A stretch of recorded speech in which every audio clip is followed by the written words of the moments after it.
Então, gente, continuando aqui, estava falando a respeito do objetivo das firmas de maximizar lucro, e a gente tem então que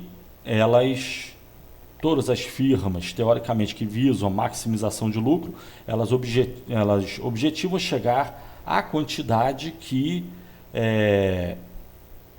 logicamente, maximiza seu lucro. Isso vale tanto para a firma com poder de mercado quanto para a firma sem poder de mercado. Todas elas visam lucro máximo, né? Sendo que algumas observações devem ser feitas. Primeiro, como eu já tinha dito lá na estrutura de custo, e falei sobre custo de oportunidade, eu aqui no curso eu considero que quando a gente fala em custo, a gente está considerando dentro desse custo o custo de oportunidade do capital e da mão de obra investido na atividade produtiva, né? Então o investidor, o empreendedor, ele está recebendo o ganho normal, apropriado para o nível de risco da sua atividade, referente ao seu capital próprio investido no negócio e também referente à sua mão de obra que ele dedica à atividade produtiva, ou seja, ele está recebendo os lucros sobre seus investimentos e está recebendo um salário sobre seu esforço físico e mental, né? Isso tudo compreende o custo da firma. Eu considero assim, outros professores não consideram assim, né? Mas eu acho que é o razoável considerar isso, né? Então aqui, quando eu falar que a firma está obtendo lucro zero, na verdade não é que ela não está ganhando nada, na verdade ela está ganhando o normal, o apropriado, o correto, não, nada mais, nada menos. Equivale a um sujeito que trabalha na sua própria empresa, ele recebe o salário que é o salário de mercado. Se um outro funcionário, se uma outra pessoa fosse contratada para ser funcionário, ela iria receber um determinado salário. Esse é o salário que é pago ao próprio dono da empresa, digamos assim, caso ele realize esse trabalho, tá certo? Então, o salário do dono compõe o custo de produção da empresa. Eu considero assim, outros professores não. Mas, enfim, considerando assim, a gente tem que, quando a firma obtém lucro zero, significa que ela está obtendo o ganho normal. O lucro econômico é nulo, né? Mas contabilmente, possivelmente, o proprietário está recebendo os ganhos normais, tá? E, sendo assim, a gente tem o quê? Que quando a empresa obtém lucro, tal qual a gente está vendo aí, a receita é maior do que a despesa, onde a despesa compreende o custo de oportunidade do capital e da mão de obra do dono da empresa. Então, se a empresa obter uma receita maior que isso, então ela está no lucro econômico, num lucro extraordinário, ela está ganhando além do normal, muito acima do comum, né? Para o nível de risco da sua atividade, tá? Eu considero assim. Isso é uma coisa. Outra coisa, a diferença entre a teoria e a prática, né? No mundo real é difícil, como a gente já viu, tanto para a questão da receita total, que para a firma não competitiva não tem problema, ela vai vender uma quantidade pelo preço. Mas para a firma não competitiva, com poder de mercado, a firma que é fazedora de preço, ela tem poder para estabelecer um aumento ou redução de preço, ela tem uma função preço. E essa função preço faz com que ela tenha uma função receita, de um lado. De outro lado, tanto a firma competitiva quanto não competitiva, ela possui uma função custo. Só que em ambos os casos é difícil calcular tanto a função custo quanto a função receita. Mas se fosse possível, então, aqui na educação, no ensino, né? Na ciência econômica, a gente pode imaginar uma função custo e uma função receita. E a gente calcula isso com precisão. No mundo real é difícil calcular isso com precisão.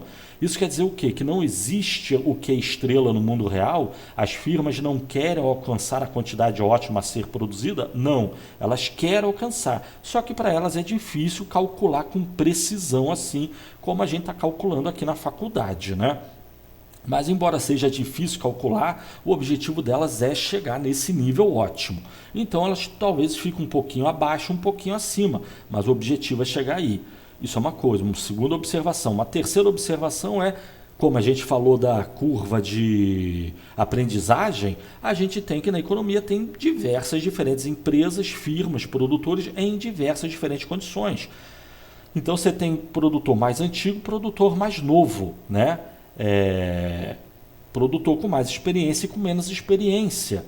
Então foi o que eu falei, a Coca-Cola certamente ela tem uma aproximação desse Q estrela que é muito melhor do que qualquer outro produtor recém-iniciado aí no setor de refrigerante, por exemplo, né? A McDonald's ela tem um padrão de tamanho de lojas, né? E isso é pelo mundo inteiro. Ela até pode ter uma loja um pouquinho menor, um pouquinho maior, até mesmo muito maior, mas são casos raros. O normal é seguir o mesmo padrão, tanto de tamanho, número de funcionários, padrão de produção. Isso aí ele não tirou da cabeça. São anos, décadas produzindo. Ela sabe, se não sabe exatamente qual é o Q estrela, ela tem uma aproximação muito boa do que é o Q estrela, né? A quantidade ótima a ser produzida em cada diferente loja, tá certo? Mas enfim, temos isso. O objetivo da firma é maximizar lucro. Qualquer firma deseja isso. E como a gente viu graficamente, vamos ver aqui uma aproximação matemática. Depois vamos dar um exemplo numérico. Esse gráfico aqui é só para demonstrar a ideia da quantidade ótima, tá? A gente não vai ficar desenhando esses gráficos, não. Só ver ele aqui e apresenta a ideia da quantidade ótima. Depois vamos fazer matematicamente. Mas então, a gente tem o quê? Que a regra de ouro teórica da maximização de lucro é o quê? A gente tem a função lucro, que é π. π, lucro, que a gente já viu antes, simboliza π, é o símbolo de lucro, né? Depende de que é a quantidade produzida.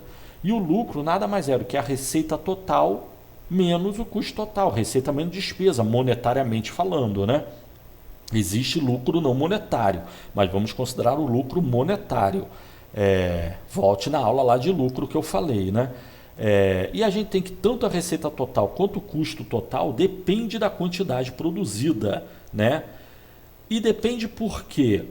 Porque, de um lado, o preço do produto, principalmente para uma firma com poder de mercado, ele por si só depende da quantidade produzida.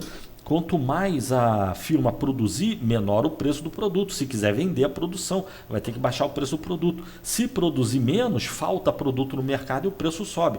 Então, o preço para uma firma com poder de mercado é uma função da quantidade produzida. E daí que a receita total da firma é preço vezes quantidade, sendo que o preço depende da quantidade. Então, ali nós temos uma função receita total. É uma função que depende da quantidade, não é só o preço que é fixo vezes a quantidade que é variável. O preço é fixo para uma firma competitiva, para uma firma não competitiva o preço é variável. Então nós temos uma função, tá? Vou dar um exemplo numérico depois que vai ficar claro. A receita total é uma função, depende da quantidade. E o lucro, então, é a receita total menos o custo total. E o custo total, claramente, depende da quantidade produzida. E aí tem a questão de retorno de escala, produtividade marginal. Quanto maior a quantidade produzida, maior tende a ser o custo. E esse custo tende a ter um formato cúbico, né? Para altos níveis de produção, esse custo tende a crescer exponencialmente. Mas então, essa é a nossa função lucro, que a gente vai escrever ela, né? Aqui eu estou dando literalmente, né? Genericamente, essa é a nossa função lucro. Para alcançar o nosso lucro máximo, o Q estrela lá, a gente tem o quê? Que seguir a regra matemática de maximização da função, né? Otimização da função. A gente vai ter que derivar a nossa função lucro em relação a quê? Matematicamente falando, economicamente falando, é o que? A gente está querendo chegar no Q estrela que a gente viu no gráfico do slide anterior, tá? Mas ao fazer essa conta matematicamente, a gente vai ter que fazer o quê? Derivar a receita total, que depende de quê, em relação a quê, que é a quantidade produzida, menos a derivada do custo total, que depende de quê, em relação à variação de quê. E pela regra de matemática, de derivação, otimização, a gente tem que derivar a função lucro e igualar a zero para achar o ponto crítico, né? Fazendo essa conta, a gente tem o que? A gente tem que estamos apenas acionando a receita marginal e o custo marginal.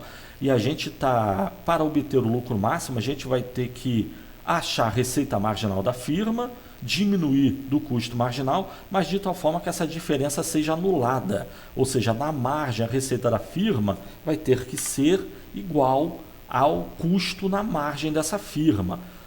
Ou o exemplo que eu falei na aula anterior, no slide anterior. Enquanto você puder produzir uma unidade a mais ganhando 100 e gastando 50, vale a pena produzir? É claro que vale a pena produzir. Se a receita na margem for maior que o custo na margem, vale a pena produzir. Agora, digamos que você está numa situação que produzir uma unidade a mais vai te dar uma receita a mais, 100. Mas digamos que o custo de produzir essa unidade a mais é 200. Então você vai ter um custo muito maior que a receita. Então claramente não vale a pena produzir, possivelmente vale até a pena reduzir a produção. Mas sendo assim, enquanto receita marginal for maior que custo marginal, vale a pena produzir e aumentar a produção. Se receita marginal é menor do que custo marginal, vale a pena não produzir e reduzir a produção. Então o ótimo para a firma é produzir uma certa quantidade, o que é estrela do gráfico anterior, que faça com que a receita marginal seja igual ao custo marginal, iguale a receita na margem com o custo na margem. Ou seja, a regra de ouro da maximização de lucro, ela indica que a firma produz até o momento que sua receita marginal iguala o custo marginal. Ou o contrário, ela produz até o momento que o custo marginal iguala a receita marginal. Tá certo? E isso é intuitivo, né? E é essa ideia que eu falei. Produz uma unidade a mais, ganha 100, gasta 50, vou produzir. Produz uma unidade a mais, ganho 100, gasto 200, não vale a pena produzir. Eu vou produzir até o momento em que uma unidade a mais eu produzo e vendo, ganho 100, recebo 100, e não é para confundir isso com preço, é enganoso isso, vamos ter que chamar atenção para isso, né? É a ideia da receita na margem. Produzir uma unidade a mais, eu gasto 100 e eu ganho 100 e gasto 100. Pronto. Esse é o momento em que você vai estar maximizando seu lucro, né? Mas aí muita gente fica em dúvida. Pô, mas eu vou produzir um produto, tudo que eu vou gastar é o que eu vou ganhar. O que eu ganho com isso? Primeiro, volto a repetir, né? Dentro do seu custo, eu já considero que há o custo, o lucro, o custo de oportunidade do capital. Vender a preço de custo, você está ganhando o normal apropriado, né? Se você vender acima do preço de custo, você vai estar num lucro extraordinário, mas estando no lucro normal já está ótimo, né? Não pode tomar prejuízo. Você tem que obter um lucro normal igual a 100, você está obtendo um lucro igual a 80, você vai estar no lucro, contabilmente está no lucro, mas economicamente vai estar no prejuízo. Tinha que ganhar 100, só está ganhando 80, né? Isso é uma observação. Outra de novo, no mundo real é difícil, se não impossível, uma firma calcular com precisão tanto a sua receita quanto o seu custo, mas isso não quer dizer que a teoria está errada. Se no mundo real as firmas não fazem exatamente isso, não é a teoria que está errada. Aquela famosa proposição, na prática a teoria é outra. Não, na prática a teoria não é outra. Na prática o que nós temos é exatamente o que a teoria indica. A questão é que na prática não dá para fazer a conta com precisão dessa forma aí. Produzir até exatamente, achar exatamente o que estrela, a quantidade que maximiza o lucro, isso na prática é impossível. Se fosse possível, as firmas fariam? Sim, fariam, né? Então tem que manter isso em mente. Não estamos fazendo nada absurdo aqui, nada contra a realidade. Nós estamos formalizando a realidade, só que na realidade as restrições são muito maiores do que escrever uma equação numa folha de papel, né? Mas enfim, 14 minutos, vou dar um exemplo numérico na próxima slide. Vamos parar por aqui então. Valeu!